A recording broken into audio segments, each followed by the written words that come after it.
Now that we use emails, text messages, SMS, IM, social media, we read a lot. Back in the day, we were calling someone and we were not really reading a lot aside from books, for example, or magazines. Now we are forced to read message, read an email. Like we probably have improved our reading skills, but not necessarily our ability to focus. Because when you read a blog, for example, or even a text message or an email on your laptop or device, doesn't matter, notifications can come in. There are all these distractions going on. Try to read a blog from A to Z in peace, without any pauses, just focused on that blog.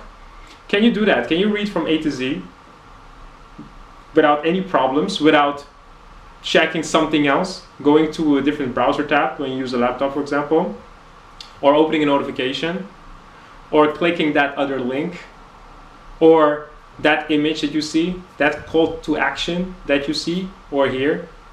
So you see, it is very hard to focus on just one thing, whether you use a laptop or whether you use a device, a mobile device.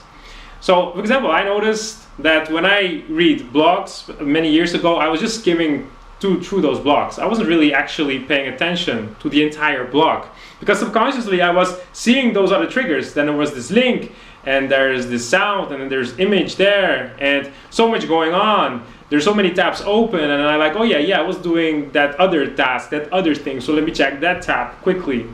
So you see, my attention was all over the place. It could not really focus on that one particular activity for like 50 minutes. It was always something was going on. And subconsciously you see that there are things going on. You look at the screen and you see there are many things that are happening on the screen. There are so many images, articles promoting other blogs that you should read. That's why books, I prefer books. That's why I read blogs a lot. But I prefer to read a book because you cannot really escape. You have this book in your hands, and there's not much you can do. Maybe there's a dog barking and that's your distraction.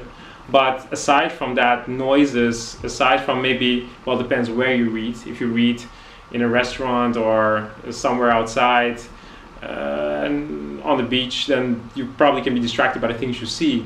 But normally, when you read a book, you can immerse yourself in that book without being distracted. And that's very different from reading on a mobile device or a laptop, because there's just so many distractions going on. So while we are now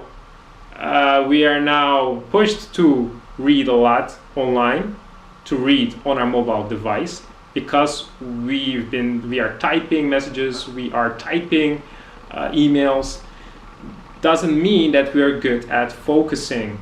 The more you read books, the more you can improve your focus. The more you read blogs or emails, the more you get good at being distracted. You might read and interpret these messages quickly, but you can easily be distracted if you don't learn how to focus on one thing. And reading a book is good training that will improve your focus. So that's why make it easier for your mind, for your attention, for your focus, for your energy to do something specific like reading a book, and not just reading blogs on your mobile or on your laptop, because again, there's just so much distraction going on that it is hard to just keep focused on that one activity. So this is just one of the many reasons why you really want to start reading books.